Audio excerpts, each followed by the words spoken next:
Hello and welcome to the Hibs Observer Monday afternoon debrief with myself, Liam Bryce, joined by Craig Nisbet to look back at Hibs' 3-0 defeat to Celtic at Celtic Park on Saturday.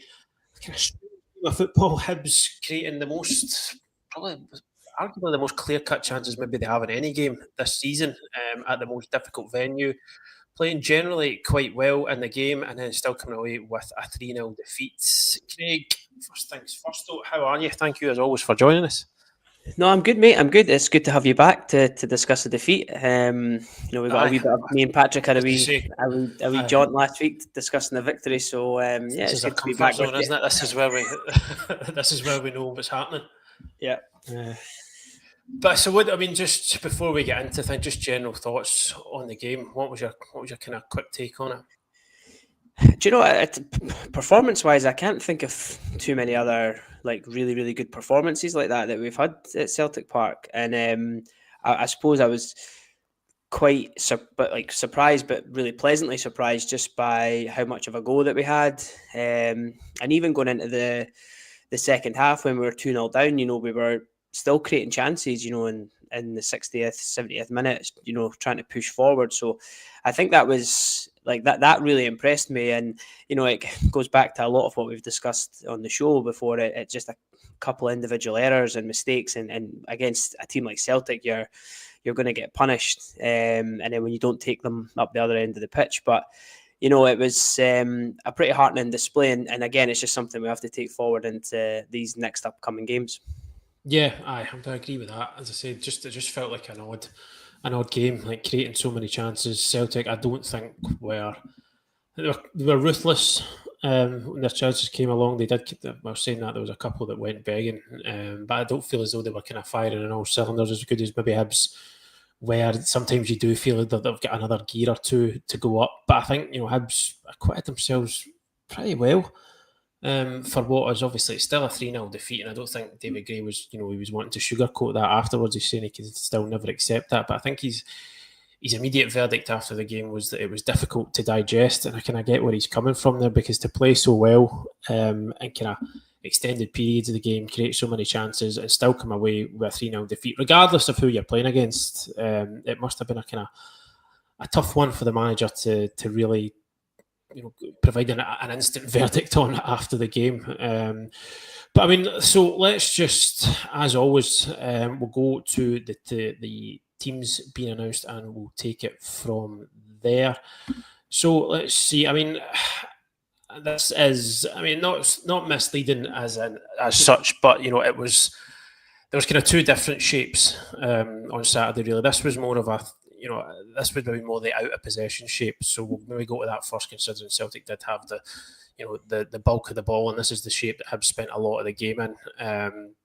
But yeah, kind of 5-4-1 shape, and then I don't have an alternative graphic, but if you can just imagine in your head this switch into a 3-4-3, when Hibs have the ball, you'd Iredale, Bashiri and Ahora as the back three, and then you've got Obita and Lewis Miller, wing backs, Joe Newell and Nectar Triantis midfielders, and then you had Nicky Cadden and Eli Yuan pushing up maybe a bit closer to Mikola Kukarevic. We'll show you the pass network from StatsBomb in a wee minute or so, but if this was the team as it was when it was announced, I mean, did you expect?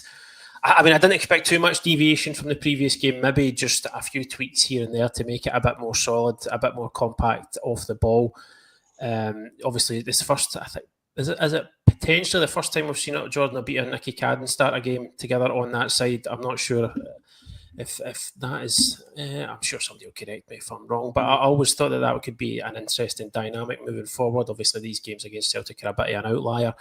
So, I mean, what was your immediate reaction to the team? Would you have picked something similar? Yeah, I mean, it was interesting to, I think that probably the biggest decision there was not kind of going with like a number 10 and sort of matching up the midfield, which was quite interesting. You should probably normally expect there maybe to play with a more number 10 in that kind of position. That's kind of what we have been doing. We always have the sort of two sitters and the number 10 and kind of two forwards. So, it made sense to try and be a bit more pragmatic in the wings. And kind of drop Ellie and Nicky Cadden back and sort of leave Kurevic up top. But I actually sort of thought and it may have been. I mean, I might be giving Ellie either a lot of credit here or not, but up until he had to switch and go up top, it almost looked like he was covering, but he was half sort of playing forward as well, trying to stay in touch with Kurevic. So if we were there was a bit more of a link there. It may have just been that he wasn't tracking back. But when I looked we give him the benefit of the doubt. Well, I think it looked like he was just sort of like, he wasn't dropping as deep as like Nicky Cadden was on the other side.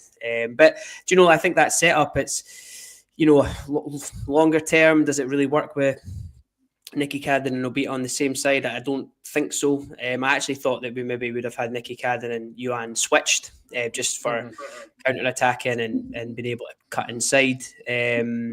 But it was a pretty, I mean, from the performance we got out of it, it seemed to work. And it was a pretty effective setup. You know, I mean, Celtic are obviously going to dominate the ball and rotate a lot in the wide areas and make loads of forward runs and try and sort of disrupt you. So having a formation like that at least meant if we won the ball back, we were able to kind of hit them in behind on the wings and in the channels, which we managed to do quite effectively.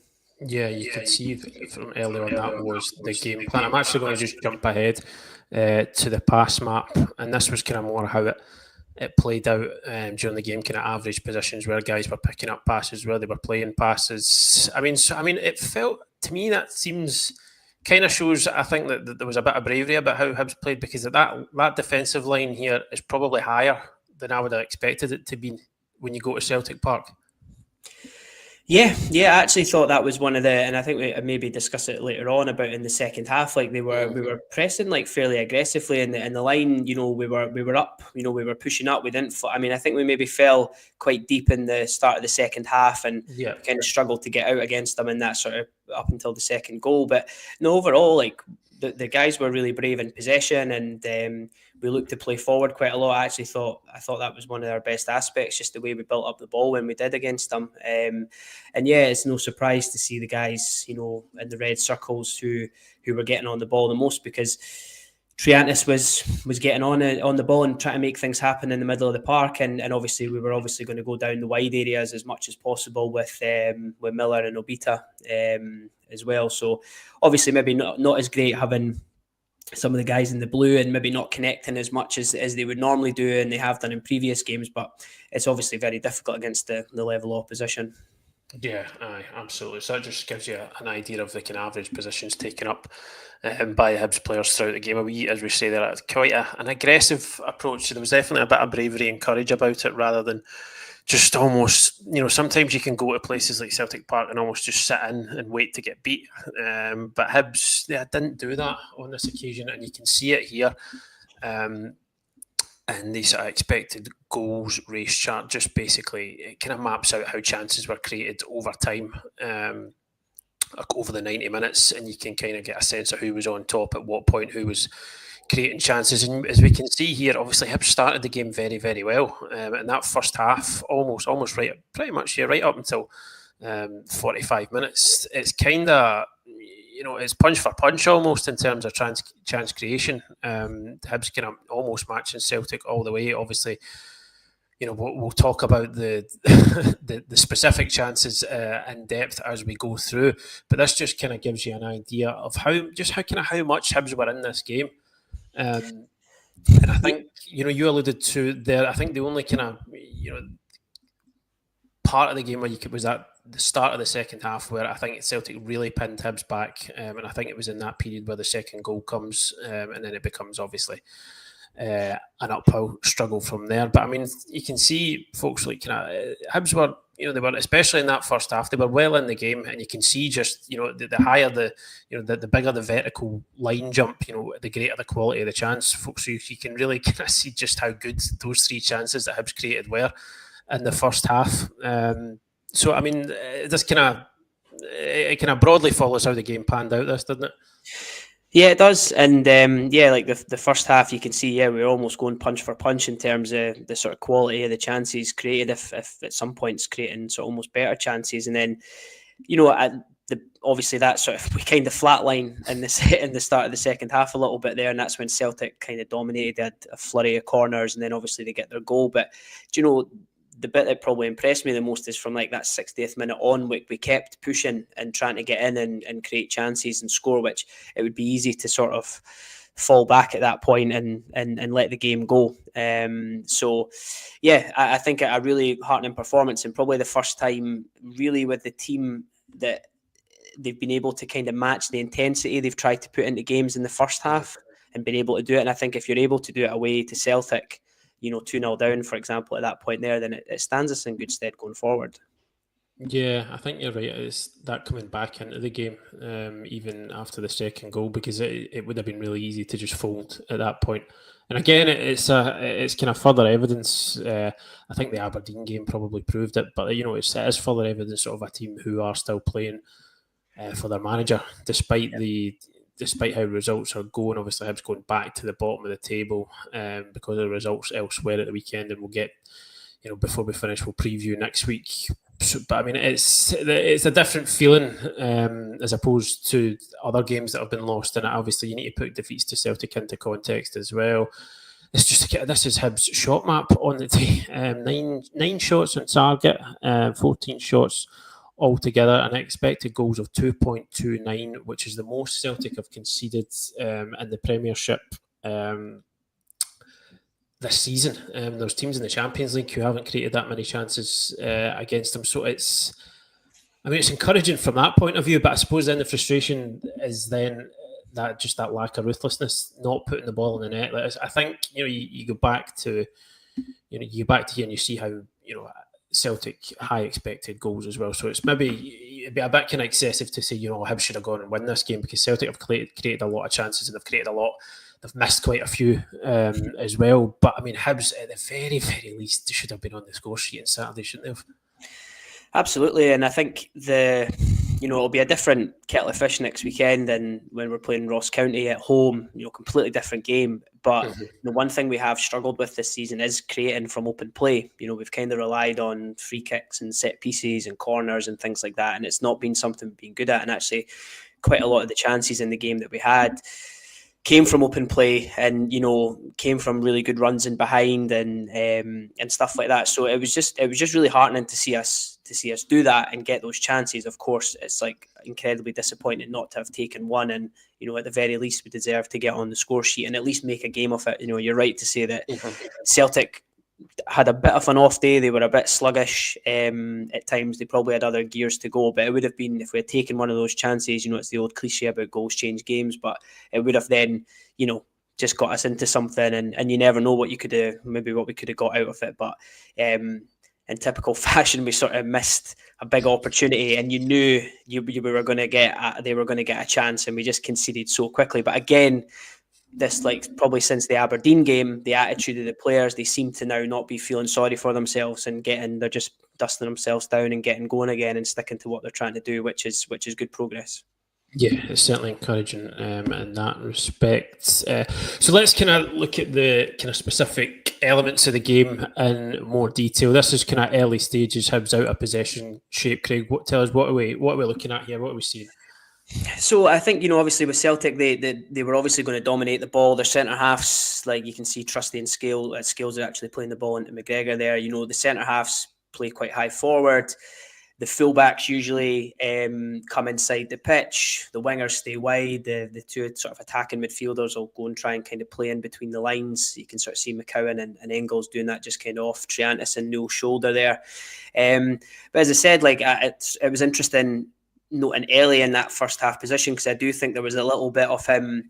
He was covering and was going back, but you could see he was just ready to counter attack. And I think that was probably the big plan was, look, they're going to dominate the ball. We can't go and high press them like that. We'll just try and be nice, tight and compact as possible, communicate as much as we can, try and stop the crosses into the box where possible. But if we do win it, then we need to hit the ball forward. And there is, like you can see behind Scales and Trusty there's space in behind. And, it's both, I think Alistair Johnson, I never realised how quick he was when he caught Ellie Yuan, I think in the first half when I counter-attack. I remember that. Trusty and Scales, they didn't quite, they're not blessed with a lot of pace. Well, maybe Trusty is, but he didn't look particularly quick there as well. So it was just again, when Kurevich went off and Ellie went up front, and Josh Campbell came on wide right, we were a bit more like a flat four in the middle. But I think overall, I thought we defended really, really well, and you can't underestimate just how tough it is to play against a team like that. And I'll see this as a bit of a feature there, which is when they do inevitably break a line, Celtic, and they go through, what you want is your players not letting them turn. You want to be aggressive, you want to be tight in, and examples like that where Rocky jumped ahead and tried to put pressure on Ida to try to push him out that zone, and it's hard to see in the still, but Hora then tightens up with Iredale and they sort of close off that space, and once he goes past a certain point, Triantis then goes to press and things like that. So I think it's a really, really difficult task defending against Celtic, but I actually thought the guys did it really, really well. It was just a shame, and especially the first goal that we lost, that it just came from just like a bit of an individual error and maybe a little bit of miscommunication. But actually after that, despite Celtic having chances, Smith made a couple of good saves, but there wasn't really clear-cut open ones that, many clear-cut open ones that they got through with. And I think that, we need to credit the players for again, only their third game in that different shape and set up, and a slight tweak to it for the game at the weekend as well. So again, it kind of shows things going in the right direction, and just shows that we can defend well, when we're set up correctly. Yeah, I mean, just this, looking at a specific example here, that's Rocky being able to jump out and be aggressive like that. That is one of the sort of benefits, I suppose, of having the three centre backs. I suppose as long as everybody else behind them is doing their job and tightens up when he goes and does that. So I mean, early doors. This was. I mean, what a chance for him! Really, Triantis does. It's a kind of bad touch from Greg Taylor. He obviously likes to come into that. He likes to tuck in as the fullback, and that he takes a bad touch, and Triantis takes it off from there. And then I suppose this is probably the prime example of what you were saying there. If the ball turns over, then looking to get it forward as quickly as possible. Yeah, and you can see, I mean, again, let's just decide that we'll give Ellie credit that it was a 5-3-2 sort of setup that we were playing, that you can see there, because he's higher up, if he was wide there, Triantis might roll him the ball and we pick it up a lot deeper, but because he's high, he's sort of taken up Scales' attention on the left-hand side, and you can see Kurevich just sort of peeling off the back of McGregor, and as soon as Triantis turns inside and gets away from Taylor, he's off, and you can just see Trusty's leg just in the kind of centre circle. But again, Ellie's movement pulling Scales wide just leaves that massive gap in between McGregor and Scales, and obviously then, I think it's a fantastically weighted pass from Triantis, and I actually think as Kurevich gets into this position, he does the right thing. He kind of gets across. Yep, he's got Trusty. To there, hasn't he? He has to, yeah, and that's where you're. If the defender's clumsy enough or they're too tight, then they bring you down, and you get maybe the red card and things like that, and the game changes. But he gets his body across, but it's just it's this touch that goes in, and as he gets into this position, you just sort of see.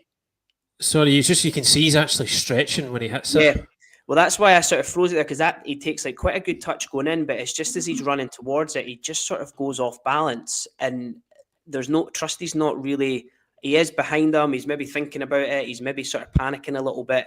It's quite hard to see, but to me it looks like I know Schmeichel makes himself big, and he's he did that throughout the game, and he's hard to beat. But that position there, you're just kind of, and because Kurevich takes it on his left as well, you're hoping he just sort of opens it up and slots it into that side there. But he just sort of goes off balance, and means he tries to go down to Schmeichel's left, which is kind of like a pretty straightforward save from him. So I mean, an unbelievable chance. I can't think of too many teams that run through one-on-one after a minute of play at Celtic Park, but just a huge moment for him. And I've done an article on him, and we've discussed him a lot throughout the season, and it's just that there's bits of it's that thing of he's okay at a number of different things, and he's not really ever good at one thing. And I think that those moments he's not. It doesn't strike me as a natural finisher. And I think that probably highlighted there, just running through into that position there. And, he's hit the target, but, he has to score. Yeah, but none of it looked natural, did it? It looked awkward. As you can see here, as we said, he's stretching, he's off balance, and you just compare it to Celtic's third goal and the sort of, the natural finisher ability that was just kind of oozing out of Kyogo, and it shows you the difference. So, I mean, I think after Hibs missed this chance, I think we all knew what was going to happen next. Yeah, I mean, to be fair, I'm pretty sure actually before it we had Nicky Cadden had a shot. Nicky Cadden had a volley, a decent volley from the edge, and Ellie cut inside and had a shot that just went past the post. But yeah, and listen, this scenario, we were going to be dealing with this all afternoon, and it's one thing that Celtic do that is so hard to defend against because of the way they rotate. But yeah, obviously got Nicholas Kuhn going down the line with Obita. And I've just highlighted sort of the back three. So there's O'Hora. Rocky's kind of come over, I think, from a run from McCowan. And we've got, I think, Alistair Johnson there with Iredale. And the halo is Triantis, and he's actually sort of looking across to his left-hand side there. Out of frame is Miller and Maeda, but also out of frame is Engels, who gets the goal. So as the play develops, and I've managed to clip it from another couple of different angles, we get into this position here where Alistair Johnson kind of moves out and runs round Nicholas Kuhn to get there. And you can actually see, I've highlighted him later on, but Nicky Cadden kind of pointing to Obita to deal with the run, which I think he's obviously maybe expecting Kuhn to maybe cut inside at this point, but Nicholas Kuhn obviously just lays it into Alistair Johnson's path. You can see O'Hora's in there with Ida at this point, and again, Triantis runs back towards Engels, but he just doesn't get there. And you can see his eyes on the ball. His eyes on the ball at this point. I don't think they're expecting it to just get laid into the path of Johnson. And as the ball kind of gets cut across, unfortunately, it's a really good delivery across the 6-yard box. It's quite hard for the defenders to maybe get in the way and defend that. When I watched it a couple of times, I did wonder if Rocky would maybe want to be a bit deeper in that position. Him and Iredale are quite close together and not really doing anything. So I don't know, Rocky was picking up at that point. Maybe he should have passed McCowan back to Newell and just sort of dropped into that deeper position. But you can see there, he does actually manage to get the run on O'Hora, but Engels is completely free and then behind him. And you can maybe see it a wee bit better from here. That's Johnson and Engels and the halo there, and you obviously now can see Miller and Maeda at the back post. But as it goes on to the next part, it's just that overlap, and I sort of, for me, I'm thinking if you're Nicky Cadden, it's early in the game, maybe just go with a runner, and you can work it out after what you need to be doing next time. The only other thing, because I said about Triantis, and somebody messaged to say it was maybe more O'Hora. I think for me, I would want Triantis back in there. You could argue that Miller could just come in and deal with that, and you could all rotate and move around in those positions, but everyone's kind of picking up at that point. So I think it really is down to Triantis to get himself back into that position, or to go into that area. I think it's interesting. Well, I think you say that. I think if I remember rightly from the sports scene highlights, it seemed to be Miller that was getting the blame from the pundits in the studio. But I think I'd be more inclined to agree with you. Even if I know you can pass guys on, you can readjust, but I think there is an element, and I'm pretty sure you've touched on this before, and I think it was maybe the Dundee United game about guys just taking responsibility, but just saying, right, I'm going to go with that man. We'll work it out later. If there's a kind of adjustments we need to make going forward, but in the moment, just go with somebody. Just get yourself attached to somebody. And again, this is maybe me being old-fashioned, but that's a centre midfielder running off a centre midfielder. Just follow your man. It's just suggests of not being really attuned to danger. Triantis there, because I think at all times against a team like Celtic, if you're out of possession, surely you've got to be thinking that I can't find myself in a position where I'm not able to affect the game defensively. And Triantis is I think, again, I feel like we've said this about a few people for goals that Hibs have conceded this season. Just guys in sort of nothing positions where they're not able to really affect anything. And I think that's what happens here, really, isn't it?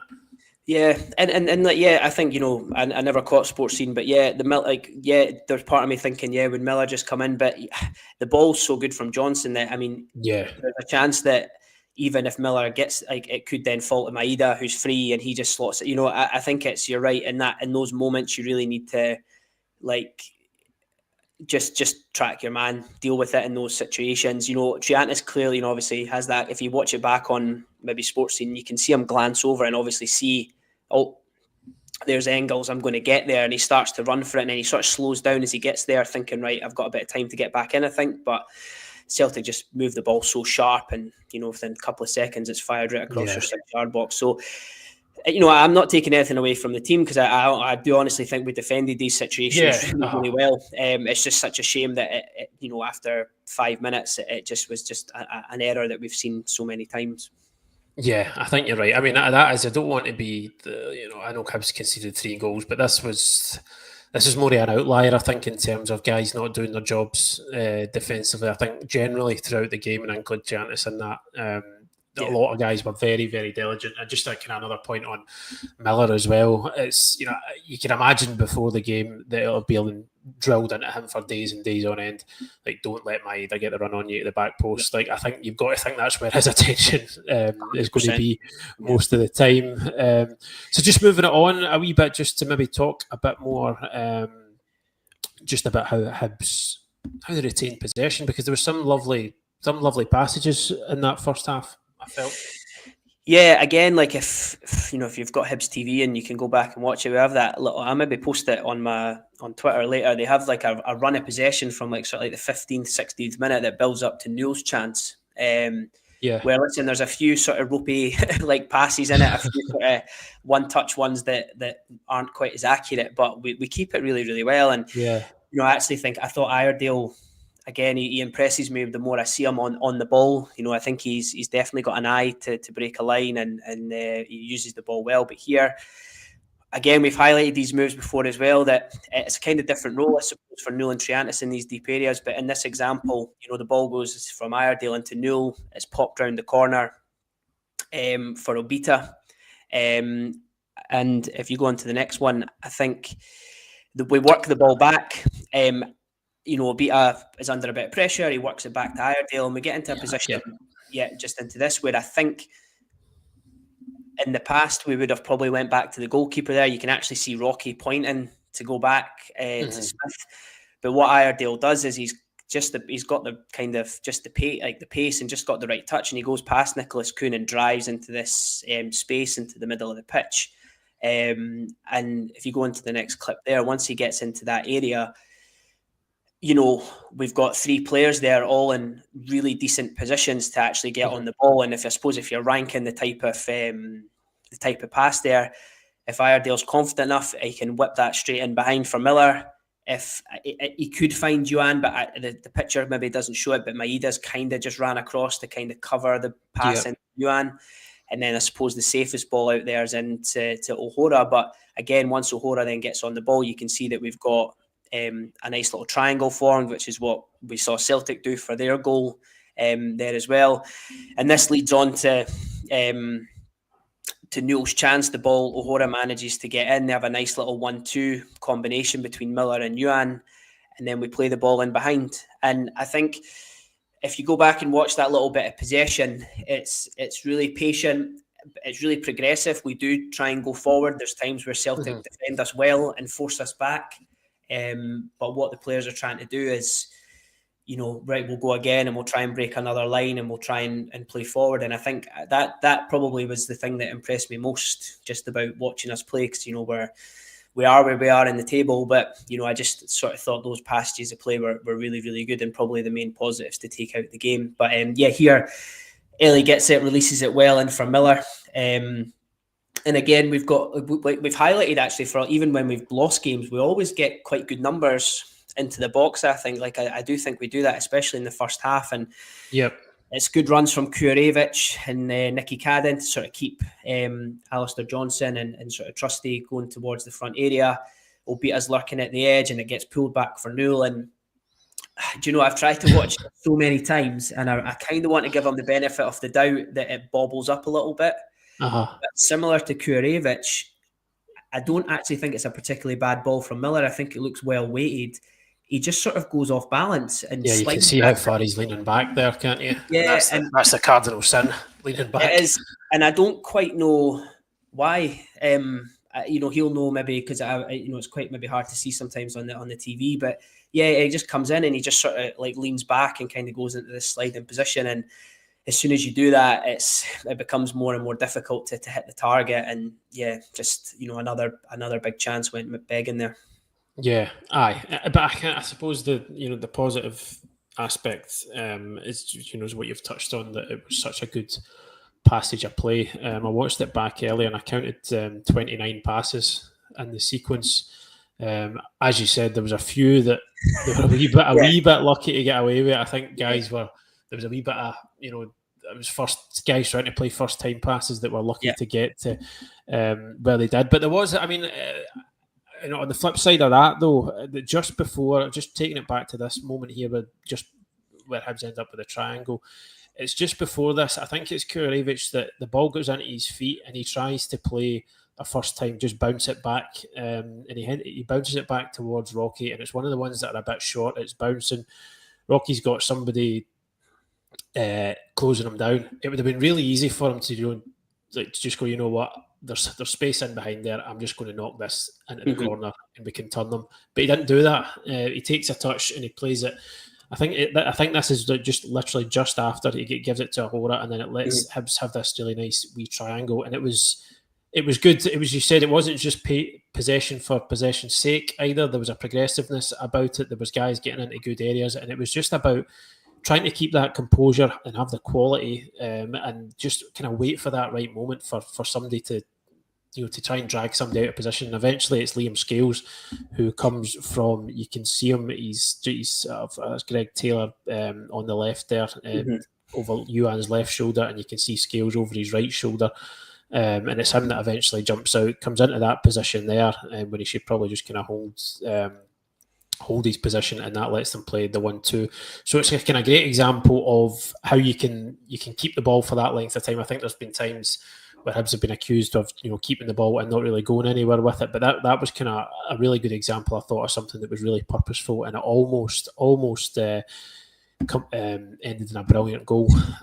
But it's a very what if type moment again, unfortunately. So just moving it on a bit further. So what are we seeing here? So it's another good bit of build up. But it's Kurevic's second chance and his last pretty much main action of the game before he either went off injured or went off embarrassed. I'm not quite sure what it was, but yeah, again, I thought Newell, and despite what people may think I always criticise Triantis, I actually thought they both, in terms of just being in the right place to just get the ball bounced to them and bounce back, I thought they did that really, really well in the game.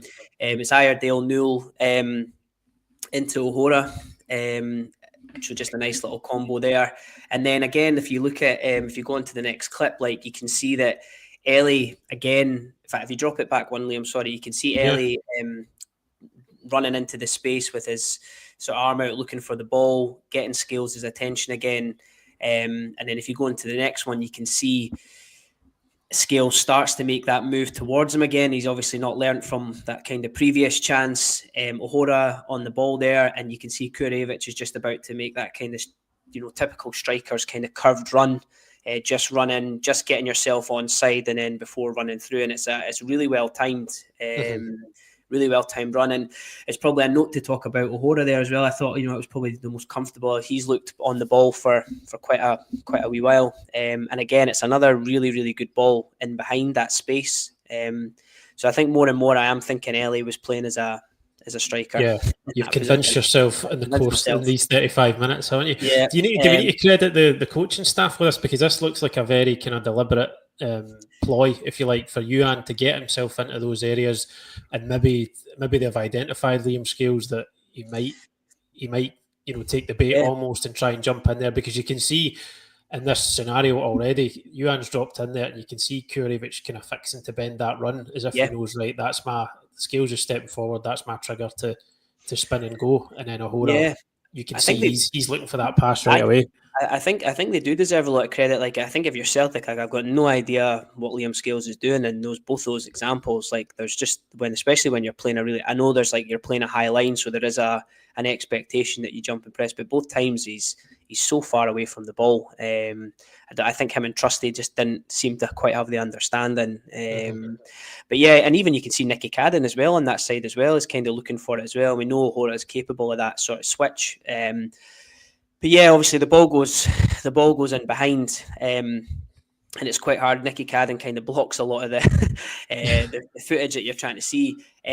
But again, like, he gets it, he kind of gets the ball down into this position, and then it's just this next touch that it just kills him. It's just so heavy. And again, Schmeichel does the typical thing that he normally does, where he sort of leaps out and sort of makes his body really big with his sort of knee down and his arms up. But you can see Kurevich again, stretching to finish that, when, in the last one, Trusty was kind of closing in on him, and maybe he was feeling that pressure behind him. But this one, there's nobody near him, and it's just that heavy touch that then takes in. I did wonder if that heavy touch led to him tweaking his groin, to be honest. Well, again, he's stretching again there, isn't it? You could see afterwards that he was immediately he reached for it. So I think that's probably what he's done there. Yeah, and it's just another big opportunity, and he would have been dreaming about getting one chance run through 1-on-1, let alone having two in the first sort of 20 odd minutes. And it's just it was another unbelievable chance that they just weren't able to take. Yeah, I think for both of those chances, I was just waiting for the offside flag to go up. But then when you see it back, Hibs have worked it so well.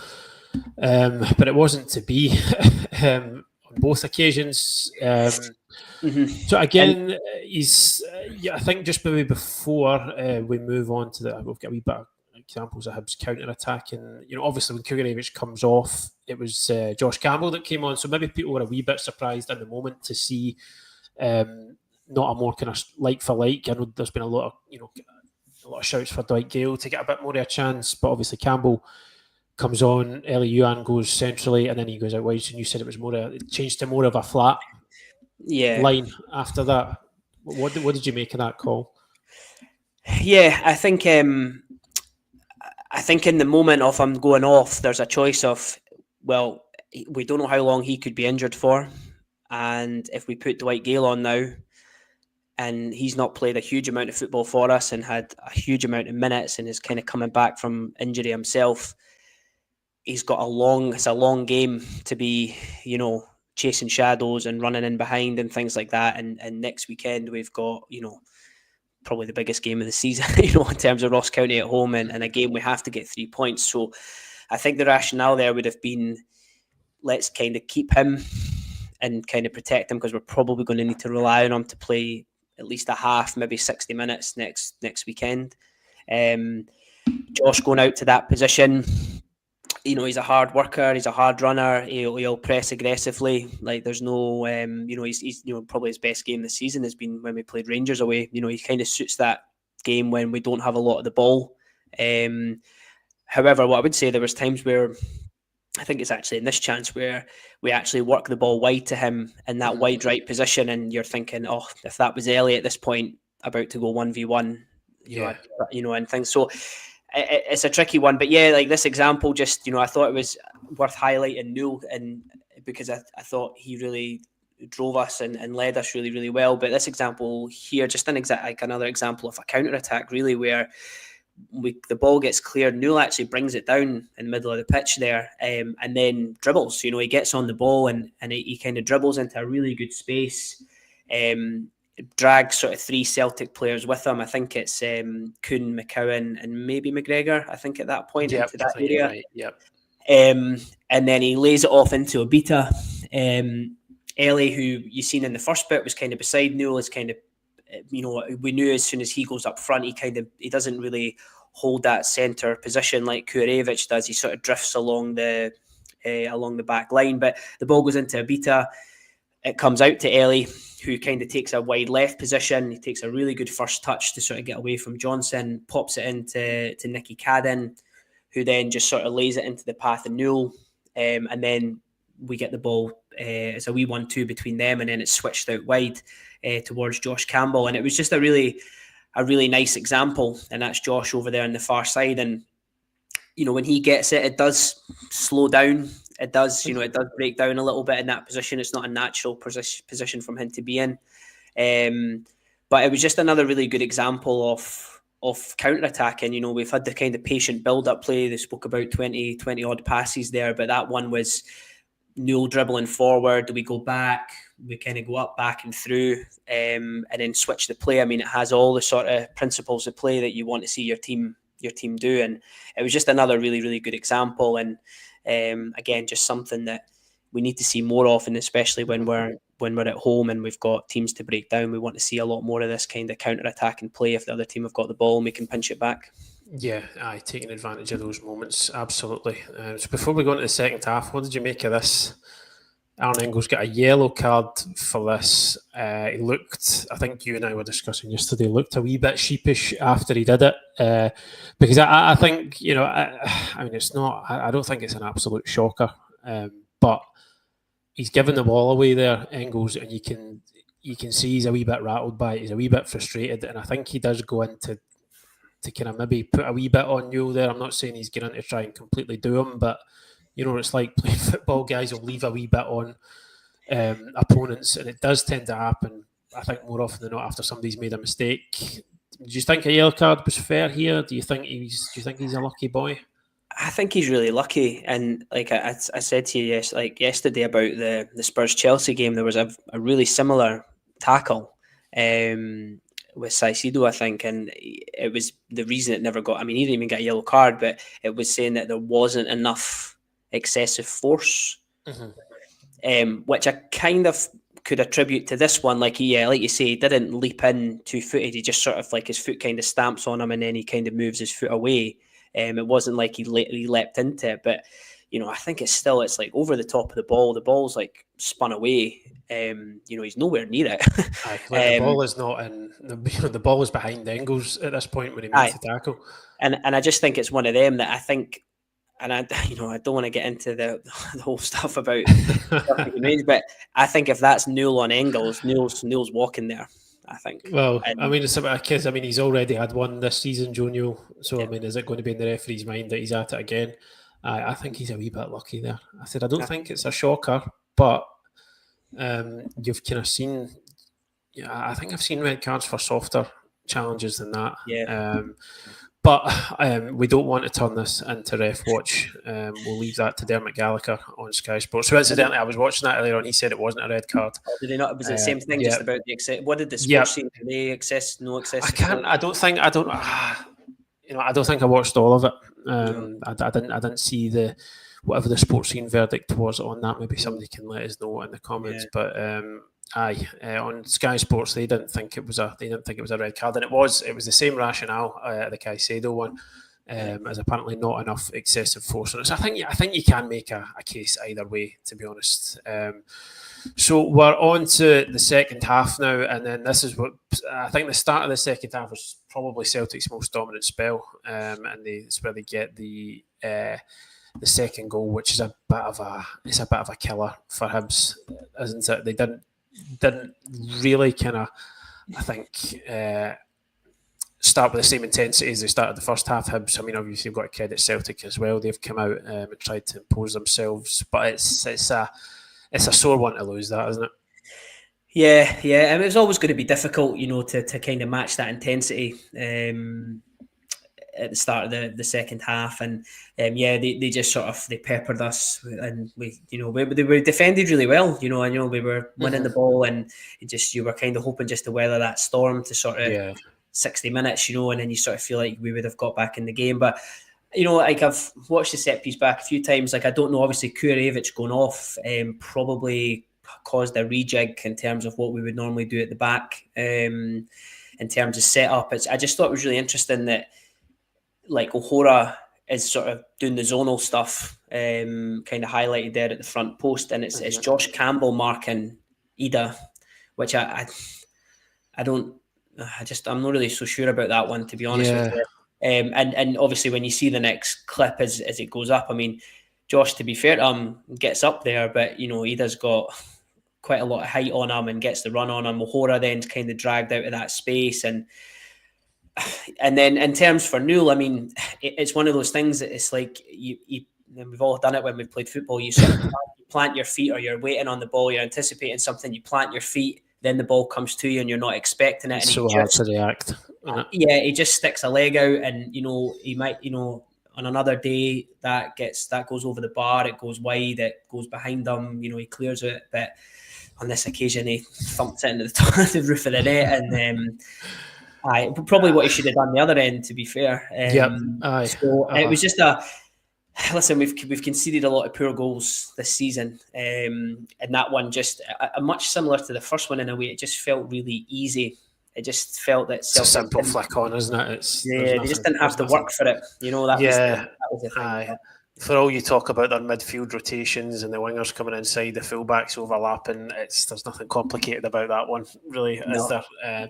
But as we kind of alluded to before, Hibs did respond well to going 2-0 down. We saw it on the kind of XG race chart that there was more chances created, and I think you just wanted to have a look at some of the build-up play in the second half as well. Yeah, it's just similar to kind of what I highlighted with Iredale and O'Hora. Like, I think in these positions before, again, you can see that first of all, O'Hora's been kind of told to go back. I think sometimes he would have turned back and went to Rocky or went back to the keeper. It probably would have normally went up the line, and you can't really see it, but Campbell's like, there's somebody kind of pressing in towards Campbell, but he just kind of opens up his body a little bit and kind of hits a really nicely weighted pass into Newell, which I think just shows that idea that we're wanting to play forward. And Gray talked about that a lot, is getting the ball, moving it forward, not keeping possession for possession's sake. But in this example, it's just a really nice pick out. And then when it goes into Newell, one thing that we've always done under David Gray has been, as soon as the ball goes wide, we're looking to get a ball into the box. And again, he'll beat us high and wide in this position. Newell fires the ball out. You've got Nicky Cadden, Yuan and Campbell going forward, but we've also got Lewis Miller as well, the opposite wing back. And as Obita kind of gets the ball out his feet, he's got no interest in going, I'm going to take on Alistair Johnson, which is probably the right decision. And again, it's a really, really great ball into the box, into a good area. And it actually leads to Lewis Miller kind of bringing the ball down and having a sort of like a half volley that gets deflected over the bar, and another really good chance. And I think, it just shows like examples like that, like, 2-0 down, 66 minute, you could be feeling really sorry for yourself, even Newell as well, considering he's just scored an own goal, but he's looking to get on the ball, he's looking to drive us forward, and the players are still, bursting themselves to get into the box and trying to get goals. And I just think that meant, we kept hanging in there in the game. It was like really important. And again, just sort of before that as well, just like the intensity never really dropped in terms of our pressure. We did try to go after Celtic quite a bit in the game. And I think this was probably one of the best examples in the second half, where we've got Newell chasing down Engels. You can see, like, again, the rest of the guys are quite close together, which is a good sign for any sort of turnovers that you're hoping your players are nearby to then go and attack. But as the clip goes on, we sort of force, like, Miller kind of gets in there, he kind of pushes Maeda back. Maeda tries to kind of curve the ball inside, and it goes in towards Ida. But again, like we highlighted in the first, I showed you in the first very clip about the out of possession, Rocky sort of jumps forward at this point in the next clip, and it's not a great ball from Maeda. And that's the thing, when you're trying to press teams, is that Celtic might bop the ball around, but there might just be that one moment where you sort of, because of your pressure, it just forces them to lift the ball a bit, or under hit one, or just slightly over hit one, like it comes in here. And Ida's forced to sort of try and chest it and bring it down, and that's a trigger for Rocky to go and press him. And that's like, a really kind of simple trigger if the ball's lifted and the player has to sort of do a couple of movements to get the ball on the floor. And he's so aggressive here. And he does really well. And we actually get a turnover right in this position here. And it goes into Yuan, and Rocky, bless him, makes about a 25-yard sprint, overlaps Yuan, and Ellie hits. And I mean, we've given him a lot of praise, but Ellie hits an abysmal shot that goes miles wide, and Rocky's like far from happy. But it just like, again, it just showed this. And again, like, we're talking about cover for Rocky in that first example as well. And you can see there, you've got Triantis and Newell in and around that. So, if that ball does break, we've got players there just to try and scoop up the second ball. So I just sort of thought it was worth mentioning because, again, I thought Rocky had a really, really good game. And I just love that side of him when he's big and aggressive like that and he wins it back. And, Ellie connects with that shot, you never know, and it gets a goal and he gets an assist from that. It's just, it's all these things that could have happened, but it just, again, it stands us in good stead for these upcoming games. I do enjoy him getting into the box. He's obviously got a taste for goals now after that striker's finish at Aberdeen.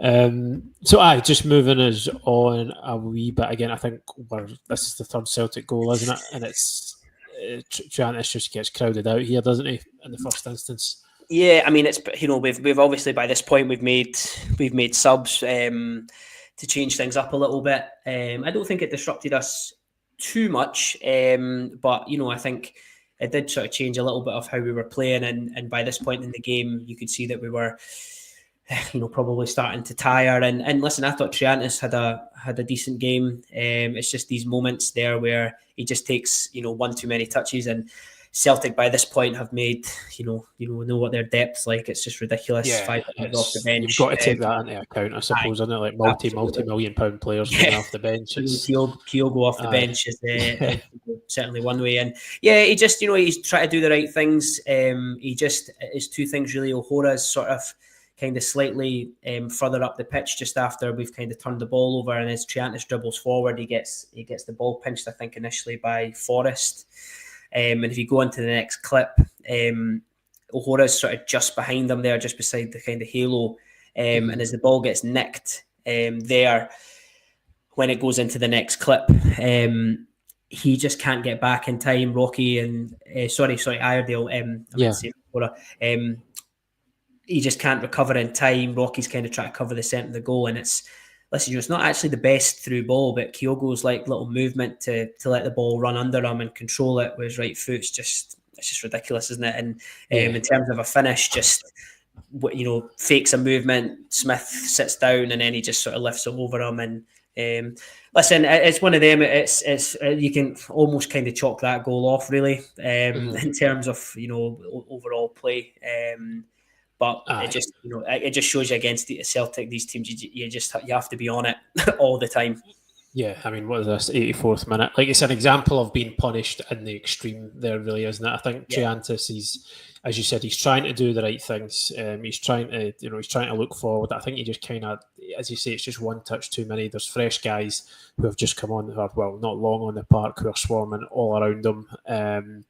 But he's, as you say, I just like to kind of bring it back to point before. Like, I think, as you say, he is trying to do the right things on the ball, and I think that was kind of evident throughout. And it's the sort of bravery and the willingness to try and play forward that we've touched on. It's just because I think what stood out to me, I remember after the Celtic game at Easter Road, like somebody asked David Gray afterwards what he was most disappointed with, and he didn't. I think Hibs conceded a couple of really poor goals that day, but I remember him saying that the thing he was most disappointed with was the lack of bravery in all aspects, and I think he was saying particularly on the ball that day. So I think the difference between that game and this game, I know the scoreline doesn't look great, but I think in terms of what Hibs did in the game and just trying to, I suppose, to correct that for the manager, for what he was, for what he picked out for the last time he played Celtic. Because I think you're right, you'll get nowhere in these games if you don't try and show a bit of bravery on the ball. It's either that, or you can sort of just, you can sit in and wait to get beat and try and, punt the ball into channels. But, you're kind of sometimes, I don't know where you stand on this, but sometimes a bit conflicted about, I know it's a results business and Hibs really need results at the moment, but I think, where does a team kind of grow and progress? Sometimes with these just extreme back to the walls jobs, do you think this team will learn more from that, trying to be a bit more positive, trying to be a bit braver and trying to affect the game a bit more rather than just setting up for a siege?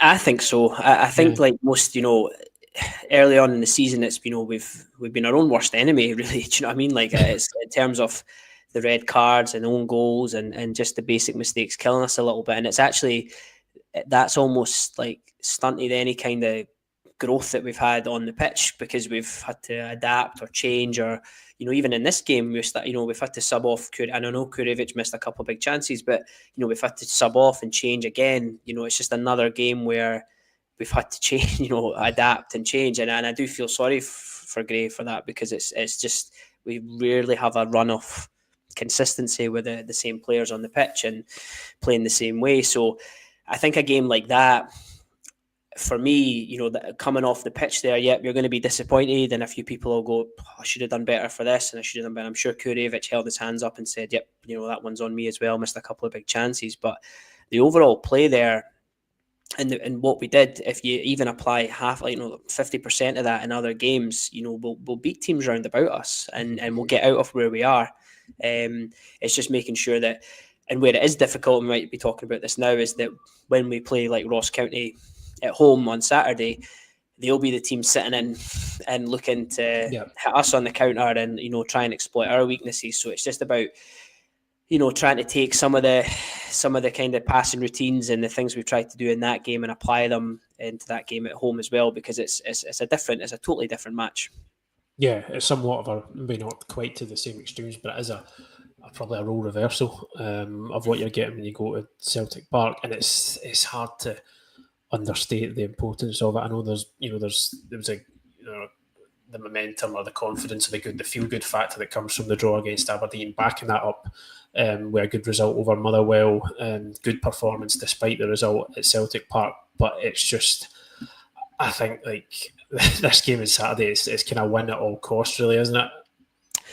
Yeah, it has to be a set, especially some of the results kind of at the weekend as well. And the bizarre thing is, you win that, I think we could, we kind of go up on level points with Ross County, and I think we've got a better goal difference and things like that. So you could end up going up to sort of 8th, 9th in the table, maybe depending possibly on results. 8th, depending if the Hibs would go level in points with Ross County, and then depending on results elsewhere, could potentially go as high as 8th. I mean, it's a really tight, from us to the, it's like incredibly tight. But it's just, it's a game that you might be without Kurevic, and that then sort of begs a question about how do you play, and the other question about, do you play Nicky Cadden or Obita? Do you sort of try and keep that working? Do you bring Gale straight in? Do you go with Campbell and put Yuan up top? Do you bring the number 10 back in and go, play Hoylett like we have been doing, and pair Yuan and Gale together? There's quite a lot of kind of big questions ahead of that. Yeah, well, maybe it is time for Gale to come in and get a go at it. I mean, because I think you make a good point about why was he potentially not brought on so early against Celtic. If Kukarevic is coming off, the thinking might be, well, we're going to need Dwight Gale next week. It is, as much as every game's really important for Hibs when you're stuck at the bottom of the league, like, in terms of just expectation of being able to get something, the Ross County game is so much bigger. So there must be, well, I don't know what I'm saying, there must be, I don't know. There might have been, is what I was trying to say, some of that kind of line of thinking that, well, do we really want to go and put 34-year-old Dwight Gale on to just, to run himself into the ground, and potentially, you never know, he could have pulled up with an injury as well. He's had a couple here and there. But I mean, as much as it's a big game and there's going to be a lot of nerves around it, a lot of tension, I think, do you feel optimistic for the Ross County game? Do you think if Hibs pull in anywhere near the level of performance that they have in the past couple of weeks, then you'd have to fancy them to take maximum points? Yeah, I think so. I mean, the famous performance. Last words from me. Yeah, of course. No, I think the performances. We've kind of been tracking them since that Aberdeen game, and then Motherwell, and then we were like, right, the Celtic game, bit of a free hit. Yeah, the result that on paper doesn't look great, but the performance was pretty decent, and we created a lot of good chances. So now it's about taking the elements from that game that you can apply to the home game coming up, and I just hope that we start with that sort of same intensity like we did against Celtic. Just go after Ross County. I will be really interested to see what he plays like. I'd probably be tempted. Obviously, I think he'll start Gale. I think that that would be the right decision. I'd rather him start and have to come off, if you know what I mean. I think I wouldn't like to try and play without him and then trying to throw him on into a game. I think that can be sometimes be a bit more difficult. But, you know, maybe the thought of having Hoylett in there maybe and Gale and Yuan potentially as a kind of front two, Yuan with a bit of freedom and stuff like that might work. But he's got big questions because Nicky Cadden's obviously been outstanding. You need to get him in the team. He obviously likes Obita, bringing him straight back in. So there's a few questions, you know, going into the game on Saturday about the lineup and just how we'll set up. But if we perform anything like we did on Saturday against Ross County, then we should get the win.